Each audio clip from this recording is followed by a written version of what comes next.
there, my name is Megan and welcome back to my channel. Today I'm going to be doing a spoiler-free review for Arm of the Sphinx by Josiah Bancroft. But before we go ahead and get on into the review, if you are not already subscribed to my channel, please go ahead and hit that subscribe button, as well as the little bell icon so you can be notified every time I post new bookish content. I post new videos every Monday, Thursday, and Saturday, and sometimes other days throughout the week.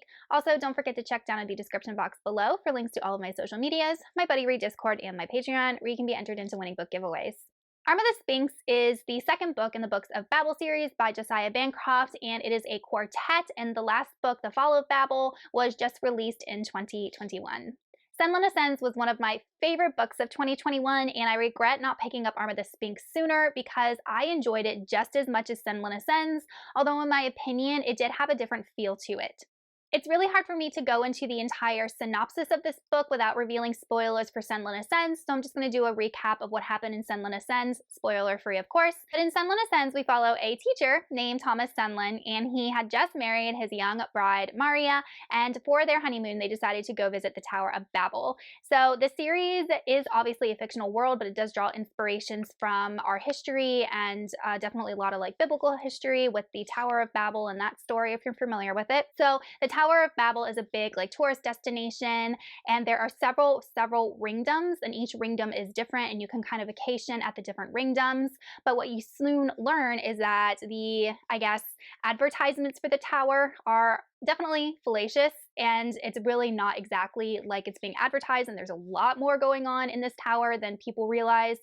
Anyway, Maria goes missing as soon as they get there. So Senlin spends the first whole book trying to find Maria and going through the lower rings of the tower and learning more about the tower's sinister backstory. And between books 1 and book 2, an entire year has passed. We also got introduced to several characters in book 1 that continue into book 2 and become part of Senlin's crew. So we have Irene, we have Edith, we have Volita, and we have Adam. And in the first book, we were only privy to Senlin's point of view, but in book 2, we actually have the point of view of all of these characters.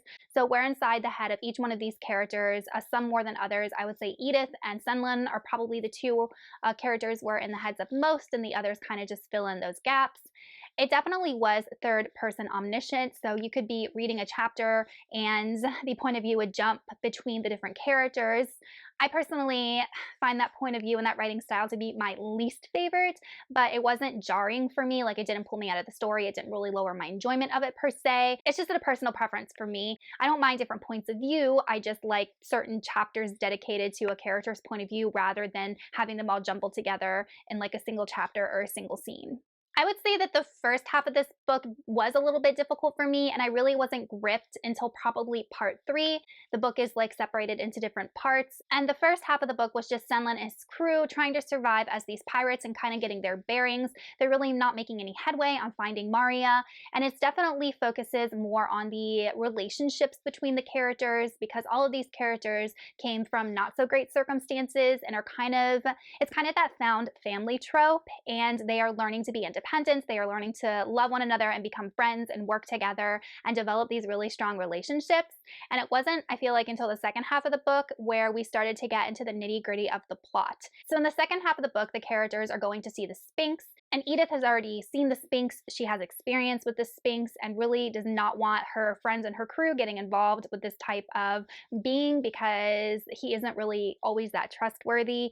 The Sphinx is kind of like a scary rumored figure around the tower. No one sees this person. No one knows really where they are or what they do, but they know that the Sphinx sees and hears and understands and operates essentially the tower. So the character, like the intrigue and the mystery that built up to meeting the Sphinx and learning who the Sphinx was definitely interesting and gripping, and I loved it. I thought it was really well done. We were also learning way more about the tower, how the tower operates, and actually why the tower was built in the first place. And the Sphinx has all of this knowledge that he decides to reveal to Senlin, and it just set up for like an awesome third book. I'm really excited to see where Josiah Bancroft takes this story because I really wasn't expecting it.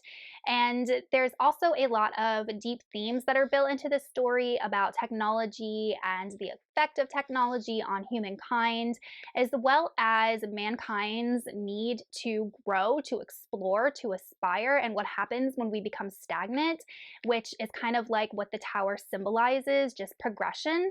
And I just really, really love that theme, and I think that's going to carry into the next 2 books in the series. I will say that this book is kind of hard to classify genre-wise, so I was introducing it as like fantasy when I first started reading it, but there's really no fantastical elements in this book. There's no magic or anything else. Obviously, it is a fantastical world, etc., that draws inspiration from our own world. I would definitely probably now classify this as steampunk with a sci-fi twist, especially going into the second book. But once Senlin and his crew get to see the Sphinx and get to that part of the tower, there are like heavy steampunk elements. There's all of this machinery, this new technology, omnitons, robots. There are all of these things. And then of course we have like the airships. I love airships. Like, I think they're so cool. We get to learn like the technology of the tower and how the tower gets its electricity and how it runs. And so those sci-fi elements are very subtly interwoven into the world. They're not overly explained like you would think in a sci-fi novel, but like the ideas are sci-fi enough, if that makes sense. So I think this book definitely is less fantasy and more steampunk sci-fi than what I originally thought, which is okay for me because I absolutely loved it. Okay guys, so my camera decided to cut off in the middle of that review, so I apologize if things look a little different. But going off of things that I didn't like so much about this book, so the first one was Senlin's addiction to crumb. So Senlin was exposed to this drug called crumb in book 1, and he developed an addiction to it, but he didn't mean to, and he was constantly being exposed to it by something that he owned, and he didn't know that he was being exposed to it. And one of the effects of this addiction is hallucinations. So he was hallucinating and seeing his wife Maria, and he would have these like discussions with her, and I didn't really like that aspect of the story. I felt like it was unnecessary. Like, the whole thing was unnecessary. Like, nothing about Maria's illusion contributed to the story, and I think the only reason that maybe the author added it in was to kind of add an element of conflict between Senlin and his crew, because they were like, well, he's addicted to this drug, and he didn't tell us he was addicted to this drug, and he didn't tell us that he was having hallucinations, so now we can't trust him.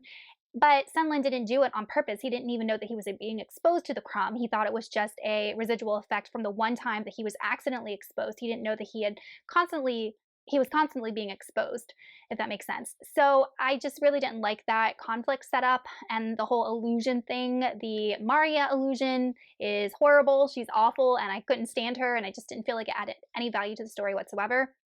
And then just a couple things that were revealed at the end, some relationships between some characters, as well as what we kind of learn about Senlin's wife, because I'm really not sure where the author is going with that, and I don't know how to think about it, and there's just some possible plot lines that he could take with this that I'm hoping he doesn't. So I don't know where to go off with that ending. It was very, very like, for me, depending on how he continues the storyline in books 3 and 4.